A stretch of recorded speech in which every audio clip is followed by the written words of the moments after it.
Ramayana Aranya Kanda 11th సర్గలో 35th shloka నుంచి.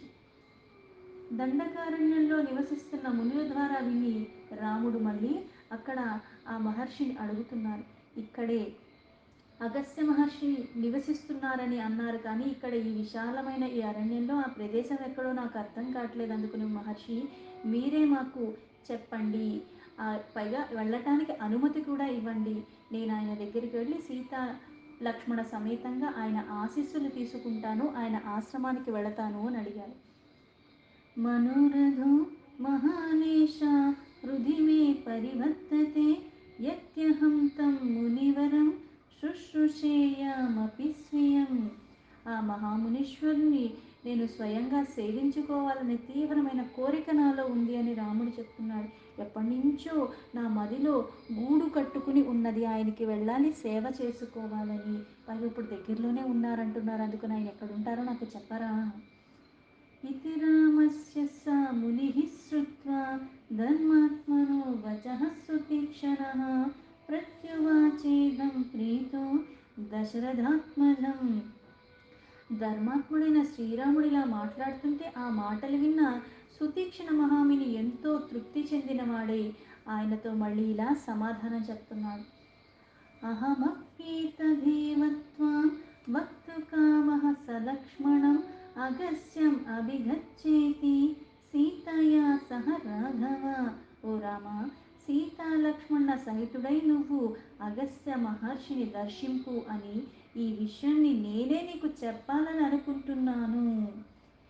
దిష్ట్వా విధానీ మధ్యేస్మిన్ స్వయమేవ బ్రవీషి మాం అహమాఖ్యామీతి వత్సా యత్రాగస్త్యో మహామునిః యోజనాన్యాశ్రమాదస్మాత్ తథా చత్వారి వై తతః దక్షిణేన మహత్శ్రీమాన్ అగస్త్య భ్రాతురాశ్రమః.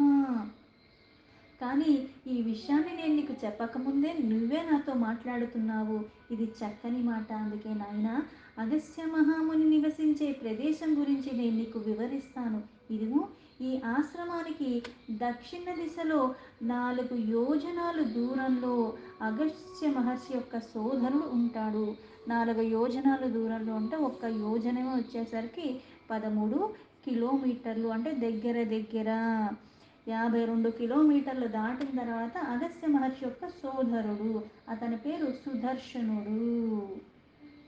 ఇతని గురించి ఏం చెప్తారంటే తల్లి గర్భంలోనే ఉండగా ఆయనకి జ్ఞానోదయం అయిందని కూడా చెప్తారు.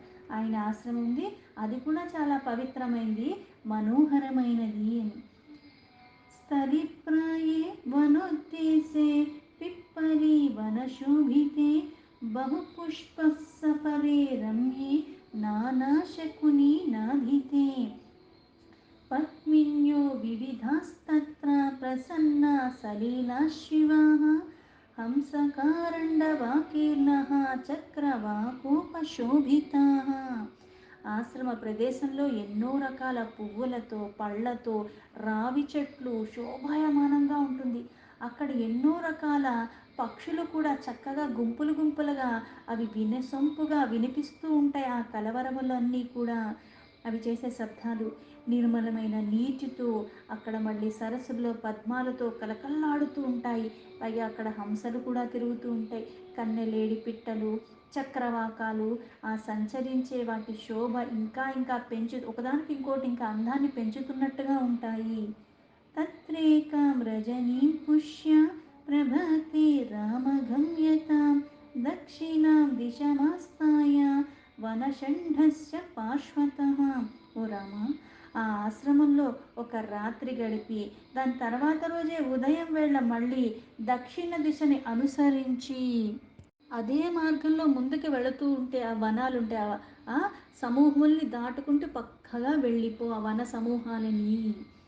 తత్రాగస్యాశ్రమపదం గత్వా యోజనమంతరం రమణీయే వనోద్దేశే బహుపాదప సంవృతే రంస్యతి తత్ర వైదేహీ లక్ష్మణశ్చ సహత్వయా సహిరమ్యో వనోద్దేశో బహుపాదప సంకులః. అక్కడ మళ్ళీ ఒక యోజన దూరంలో అగస్త్య మహర్షి యొక్క ఆశ్రమం ఉంటుంది. అంటే ఈ ఇన్ని 52 కిలోమీటర్లు దాటి వెళ్ళిన తర్వాత అక్కడ విశ్రాంతి తీసుకుని దాని తర్వాత మళ్ళీ బయలుదేరి అదే మార్గంలో ముందుకు వెళ్ళిపోతే ఒక్క యోజన దూరం అంటే ఇంకో 13 కిలోమీటర్లు దాటిన తర్వాత అగస్త్య మహర్షి యొక్క ఆశ్రమం ఉంటుంది. అక్కడ నువ్వు చేరుకుంటావు. ఆ ప్రదేశంలో కూడా చక్కని వృక్షాల సంపద ఉంటుంది. అక్కడ కూడా చాలా రమణీయంగా ఉంటుంది. చూసే కొద్దీ చూడాలనిపించేలా కన్నులకు విందుగా అనిపిస్తుంది. ఆ వనంలో వృక్షాన్ని చూస్తే సీతాదేవి, నువ్వు, లక్ష్మణుడు కూడా ఎంతో ఆనందింపగలరు. అంటే ఇంత నడిచి నడిచి వెళ్ళిన తర్వాత ఒక ఎడారిలో వెళ్ళి కూర్చుంటే ఇంకా చిరాకు వస్తుంది, ఇంకా అసహనం వస్తుంది. అయితే ఇంత కష్టపడి వెళ్ళిన దానికి తగ్గట్టుగా కాస్త ఆస్వాదించడానికి వీలుగా ఈ అలసటని మర్చిపోయే విధానంగా ఇంత ప్రయాణం చేసి వెళ్ళాక అక్కడ మీకు అది కనిపిస్తుంది. అప్పుడు మీరు ఆనందించగలరు. యది బుద్ధి కృతా దృష్టం అగస్త్యం తం మహామునిం అత్యేవ గమనే బుద్ధిం రోచయస్వ మహాయసః. ఇక్కడి నుంచి 2 అడుగులు వేయాలంటేనే ఒక కారు ఉంటే కానీ, ఇంకో బండి ఉంటే కానీ, ఏదన్నా ఉంటే కానీ, లేకపోతే మనం ఎక్కలేము, మనం నడవలేమన్న స్థితిలో ఉన్నాము. కాలానుగుణంగా మనకి సౌకర్యాలు పెంచుకోవటంలో తప్పు లేదు, కానీ ఈ శరీరాన్ని ఎంత చక్కగా వినియోగించుకోవాలో అంతలాగా దీంతో పని చేపిస్తూ ఉంటేనే మనము మరణానంతరం వరకు కూడా చక్కగా ఆరోగ్యంగా ఉంటాము. శరీరాన్ని ఎంత వాడుకోవాలో అంత వాడుకోవాలి. దీన్ని ఎక్కువగా సుఖపెట్టకూడదు. చాలా ప్రశస్తి గన్న ఓ శ్రీరామ, ఆ అగస్త్య మహాముని దర్శించుటకు కుతూహల పడుతున్నావు కదా, అందుకని ఇప్పుడే బయలుదేరిపోండి, వెళ్ళటానికి సిద్ధపడండి. ఇతి రామో మునిః శ్రుత్వా సహ భ్రాత్రాభివాద్య చ ప్రతస్తే అగస్త్యముద్దిశ్య సానుజః సహ సీతయా. సుతీక్ష్ణ మహర్షి చెప్పిన మాటలు విన్న తర్వాత శ్రీరాముడు సీతాలక్ష్మణ సహితంగా ఆ మునికి నమస్కరించి అగస్త్యముని దర్శించుకోవటానికి ఆ పయనం మొదలుపెట్టాడు. పశ్యన్ వనాని రమ్యాని పర్వతాశ్చాభ్రసన్నిభాన్ సరాంసి సరితశ్చైవ పది మార్గవసానుగాః. వాళ్ళు మార్గంలో ప్రయాణిస్తూ రమ్యములైన ఆ వనాలని, ఆకాశాన్ని అంటుకుంటున్నట్టుగా అంత పెద్ద పెద్ద పర్వతాల్ని, సరస్సుల్ని, నదుల్ని అన్నీ చూసుకుంటూ వాళ్ళు ముందుకు వెళ్ళిపోతున్నారు. సుతీక్షణే పధిష్ఠేన గత్వా తేన పథాసుకం ఇదం పరమ సంహృష్టో వాక్యం లక్ష్మణమబ్రవీత్. సుతీక్షణ మహర్షి చెప్పినట్టుగా వాళ్ళు మార్గంలో వెళుతూ ఉంటే దృశ్యాలు అవన్నీ చూసుకుంటూ పరమ ఆనందానికి లోనయ్యారు రాముడు, సీత, లక్ష్మణుడు. అయితే ఆ ఆనందానికి లోనవుతూ కూడా రాముడు మళ్ళీ లక్ష్మణుడితో ఇలా అంటున్నాడు. ఏతదీవాశ్రమపదం నూనం తస్య మహాత్మనః అగస్య మునిర్భ్రాతుః దృశ్యతే పుణ్యకర్మణః. లక్ష్మణ, ఇదిగో ఈ కనపడుతుందే అగస్త్య మహర్షి యొక్క సోదరుడు ఆశ్రమము, సుదర్శనుడు యొక్క ఆశ్రమం ఇదే. అతడు నిజంగా ఎంతో మహాత్ముడు, ఎన్నో సత్కర్మల్ని ఆచరించినవాడు. యతాహి మే వనస్యాస్య జ్ఞాతాః పది సహస్రశః సన్నతాః ఫలభారేణ పుష్పభారేణ చాద్రుమాః. మనము విన్నదానికన్నా ఈ వన మార్గంలో ఇంకా ఎన్నో ఎన్నో వృక్షాలు, ఆ ఫలపుష్పాలు బరువుని అవి మొయ్యలేక వంగిపోతున్నాయి. విన్న దానికన్నా కూడా ఇంకా రెట్టింపు ఆనందాన్ని చూస్తే కలుగుతుంది. అంతకన్నా ఎక్కువగా ఉన్నట్టుంది ఇది ఆహ్లాదకరంగా.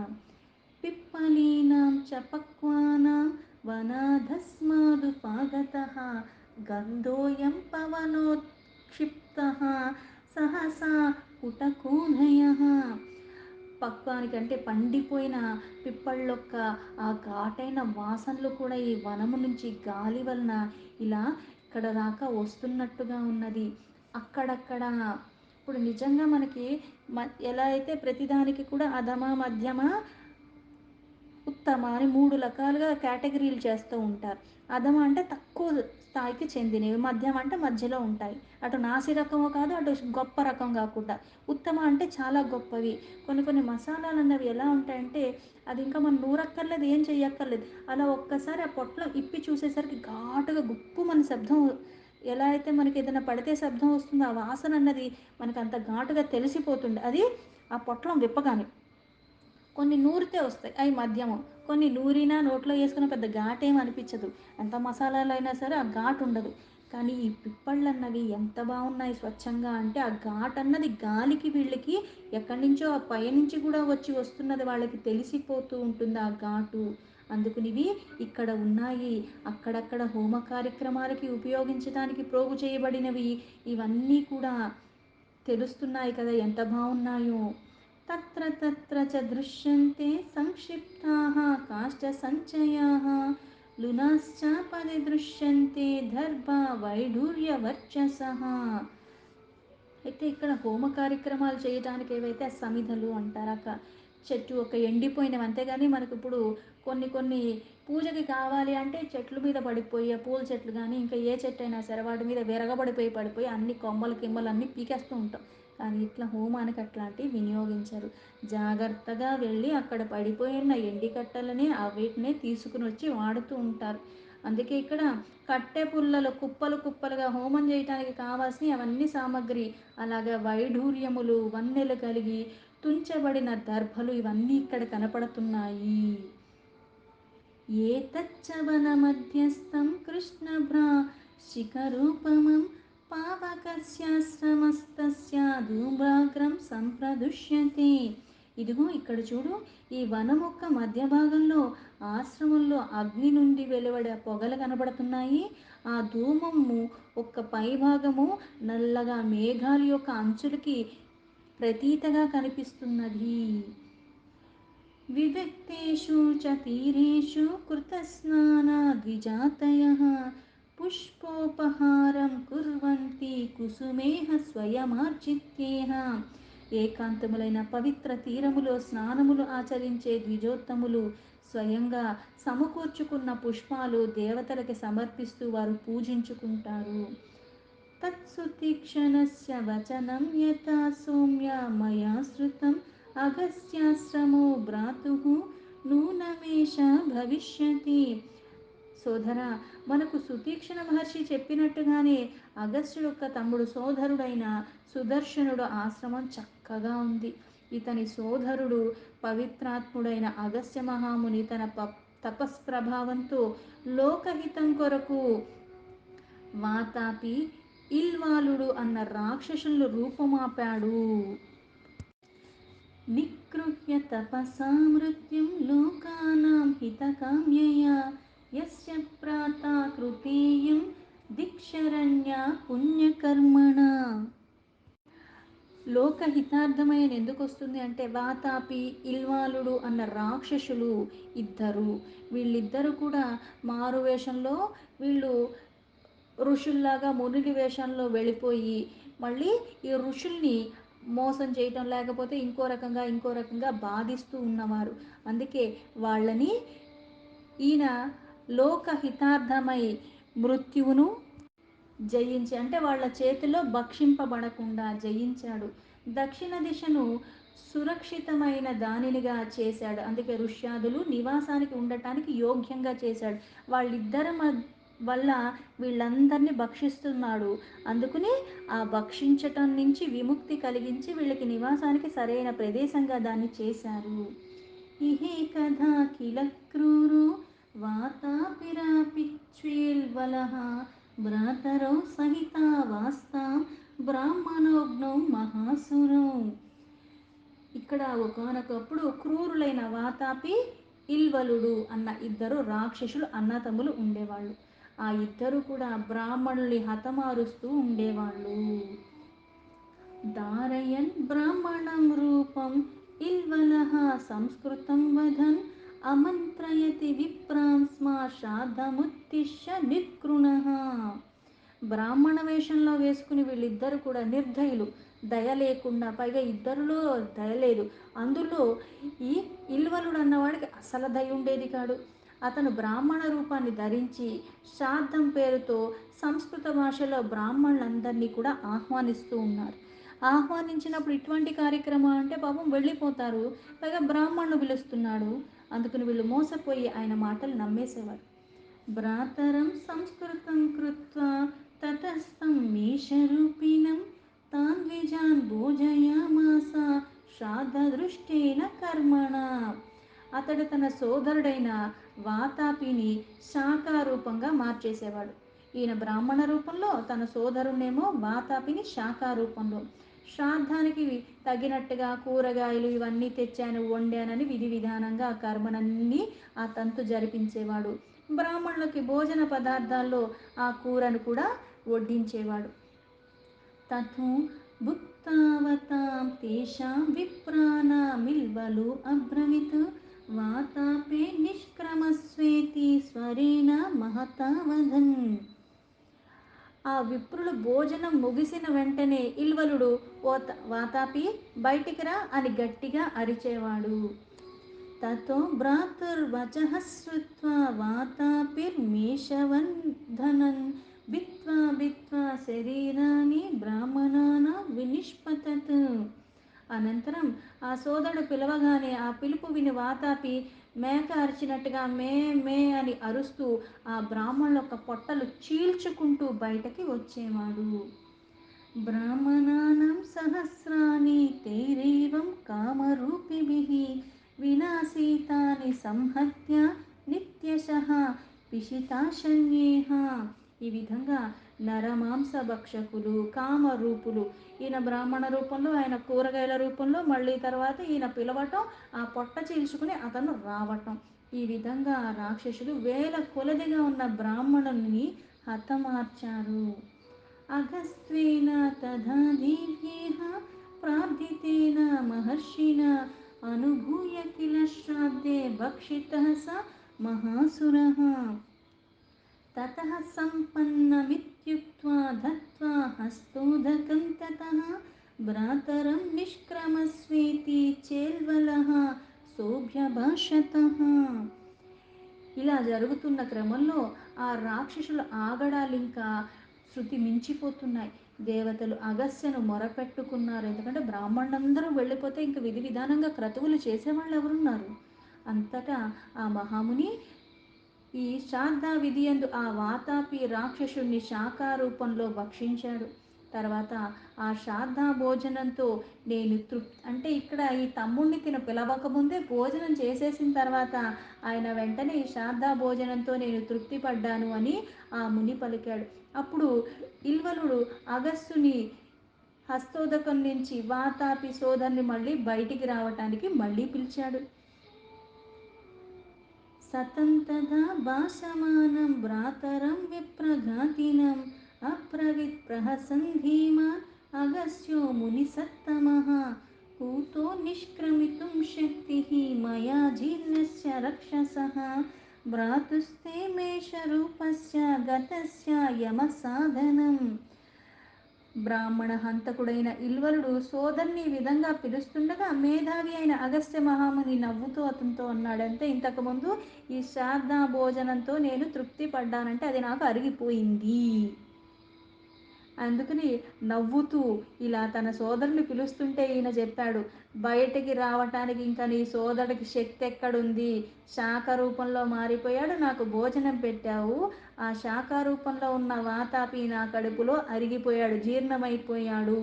ఇప్పుడుకి అతడు యమలోకానికి కూడా చేరిపోయి ఉంటాడు, ఇంకెక్కడి నుంచి వస్తాడు అని. మనం సాధారణంగా భోజనం చేశాక వాతాపి జీర్ణం అని అంటూ ఉంటాం. ఎందుకంటాం అంటే ఇది మూలము. ఆ వాతాపి అన్న రాక్షసుణ్ణి భక్షించిన తర్వాత ఈ భోజనం నేను తృప్తిగా తిన్నాను, ఇది జీర్ణం అయిపోయింది అంటే మనం తిన్నదంతా కూడా అరగటానికి అది మనం వినియోగిస్తూ ఉంటాం ఆ పదాన్ని.